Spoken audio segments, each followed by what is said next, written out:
Bonjour à tous, aujourd'hui on va bidouiller une vieille enceinte USB pour en faire une version en bois. C'est parti! Alors on commence par, avec un peu de persuasion, démonter l'enceinte existante. Donc là, au tournevis, ça s'est fait assez bien, j'ai dû casser une petite partie, mais sinon rien de spécial. Il faut savoir qu'une des enceintes était cassée quand je l'ai ouverte, du coup on va couper le fil. Et ce sera un haut-parleur avec une seule enceinte, alors qu'avant il était stéréo. On enchaîne avec quelques petites coupes d'onglets. Alors là, c'est 4 pièces de la même taille avec 2 onglets de chaque côté.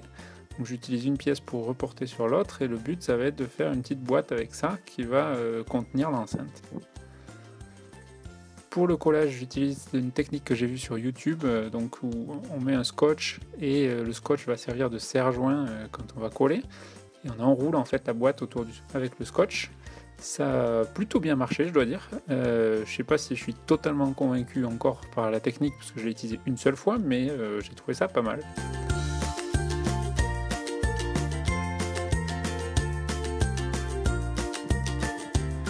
Alors maintenant que la boîte est sèche, on va pouvoir faire une façade et un dos. Donc là, c'est très simple, hein, on prend une petite planchette de la bonne taille, et on marque, on trace et on scie les bouts pour qu'ils correspondent. Il faut savoir que ces bouts ne correspondaient pas exactement, je les avais fait un tout petit peu trop grands et je les ai affinés au rabot jusqu'à qu'ils rentrent parfaitement, et du coup j'ai marqué leur position pour être sûr de mettre celui qui correspond au bon endroit, dans la bonne orientation.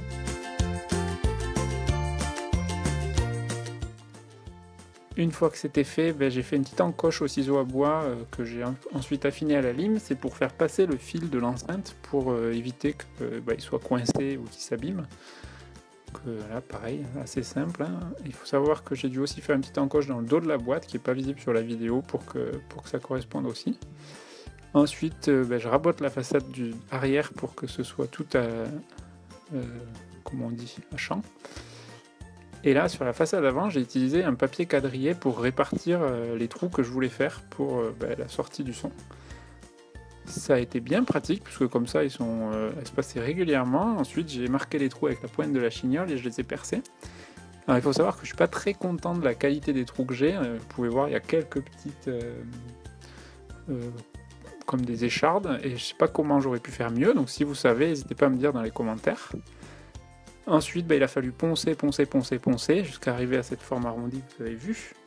Et voilà l'assemblage final. Donc un petit bout de scotch double face pour mettre le haut-parleur sur la façade arrière. Et ensuite, on emboîte la façade arrière et avant. Alors, il faut savoir que le double face, c'était pas une bonne idée. Ça n'a pas du tout marché dans le long terme. J'ai dû le décoller et recoller à l'époxy. Donc si jamais vous faites quelque chose de similaire, n'hésitez pas à mettre une colle qui tient. Ça vous évitera les problèmes. Pour finir, 3 couches d'huile de lin et voilà l'objet final. Je le trouve quand même vachement plus joli qu'avant. Après, le son n'est pas miraculeusement mieux, mais c'est déjà ça. Voilà, à bientôt et bricolez bien!